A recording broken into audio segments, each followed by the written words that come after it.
Every single time someone misunderstands you, you feel a burning need to correct them, to explain what you really meant, to make sure they see you clearly. And you probably think that's just good communication.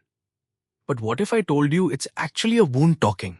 Stay with me on this one because by the end of this video, you're going to see a pattern in your own behavior that has been hiding in plain sight your entire life. And once you see it, you cannot unsee it. Let me paint a picture for you. You're at dinner with friends. Someone makes a joke at your expense. It's small, harmless really. Everyone laughs.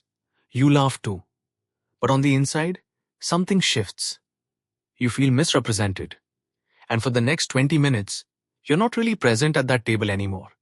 You're rehearsing what you want to say to set the record straight. You're composing a paragraph in your head. You're waiting for the right moment to casually slip in a correction, so nobody thinks you're being dramatic. Sound familiar? Be honest with yourself right now.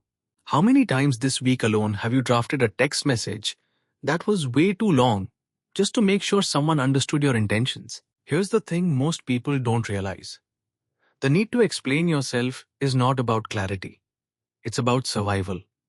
And that distinction changes everything. When you grew up in an environment where your words were twisted, where your emotions were dismissed, where saying something the wrong way could result in punishment, silence, or withdrawal of love, your brain learned a very specific lesson. It learned that being misunderstood is dangerous, not inconvenient, not frustrating, dangerous. And so it built an entire defense system around making sure you are never, ever misread again.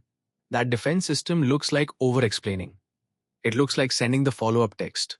It looks like saying, "That's not what I meant," 5 times in a single conversation. And from the outside, people might call you sensitive. They might say you're overthinking. But here's where it gets uncomfortable. You're not overthinking. You're surviving. You're running a program that was installed in you years ago by someone who made you feel like your truth wasn't safe. Think about the last time you got into an argument with someone you care about. Not a screaming match. Just a quiet disagreement. Maybe they took something you said the wrong way. What did you do? I bet you didn't just let it go.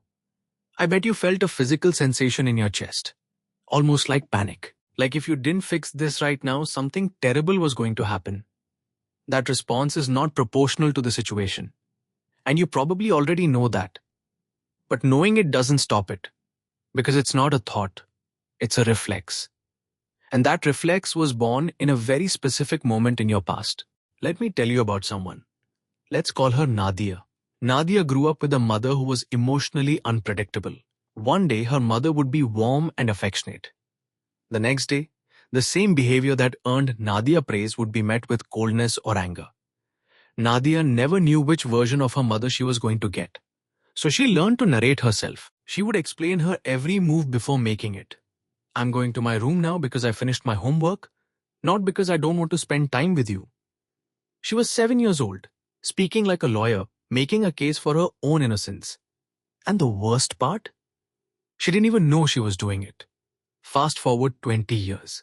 Nadia is in a relationship. Her partner says something like, "You seem distant today." And instead of simply saying, "Yeah, I'm just tired," Nadia launches into a 5-minute explanation of her entire day. Every emotion she felt, every reason she might appear distant, and a reassurance that it has nothing to do with him. Her partner looks at her confused. He just wanted a simple answer. But Nadia wasn't answering him. She was answering her mother. She was defending herself against an accusation that was never made. And this is the pattern that so many of you are living inside of right now without realizing it. But here's where it gets even deeper. This reflex doesn't just show up in conflict. It shows up in the most mundane moments of your life. You over-explain to the waiter why you're sending your food back. You add 3 extra sentences to a work email that only needed 1.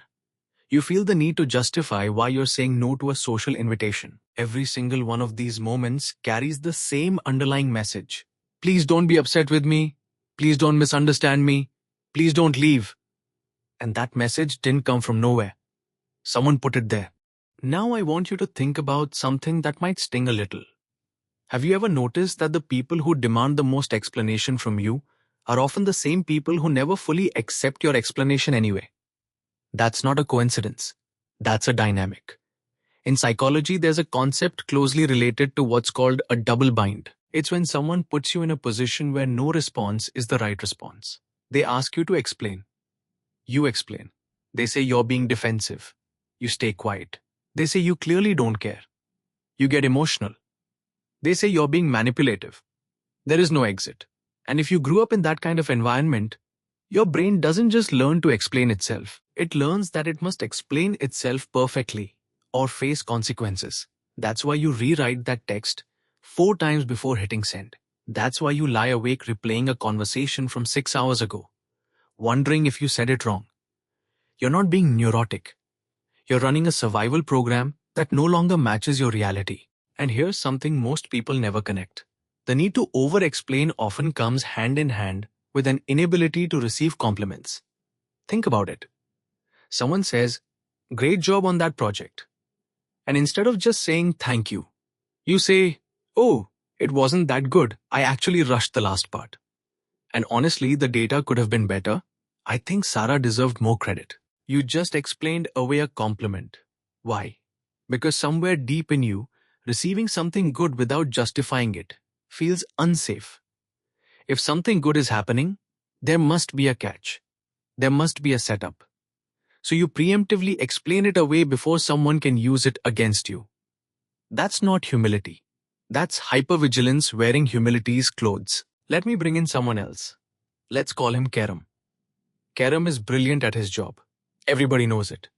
But in meetings, he has this habit. Every time he presents an idea, he immediately follows it with a disclaimer. "I know this might not work," or "Feel free to push back. I haven't fully thought this through."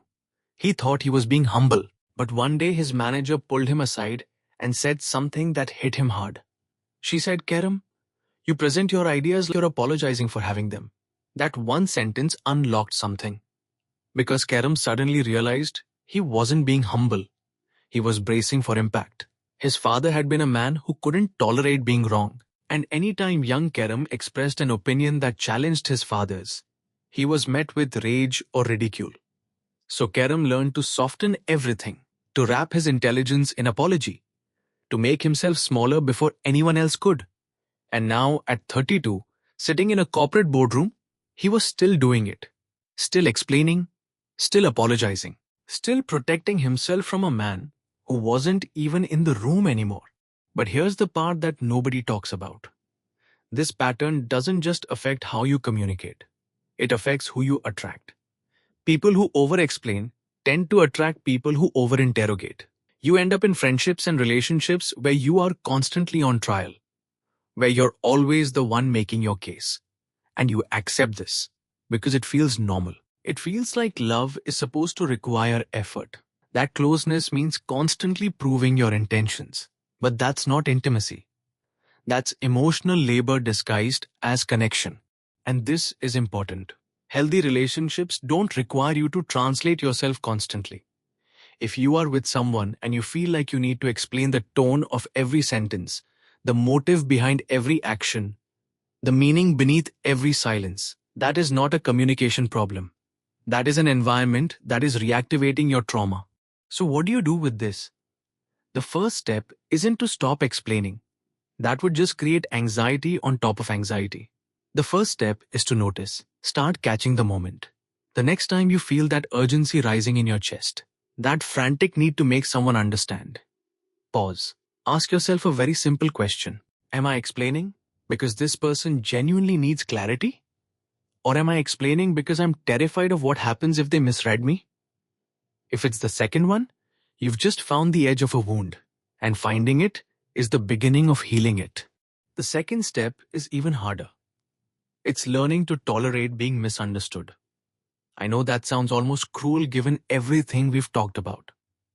But here's the truth that lives on the other side of this work. Not everyone deserves your explanation. Not every misunderstanding requires your correction. Sometimes people will get you wrong, and the sky won't fall. Nothing bad will happen. You will still be safe. Teaching your nervous system that lesson, slowly, gently, over time, is one of the most profound things you can do for yourself. And here's the insight I promised you. The one that reframes everything. The reason you feel compelled to explain yourself isn't because you're bad at communicating. It's because at some point in your life, someone made you the narrator of your own defense trial. They put you on a stand, demanded your testimony, and then punished you no matter what you said. And you've been testifying ever since. Two bosses, two partners, two strangers on the internet, two people who never even asked.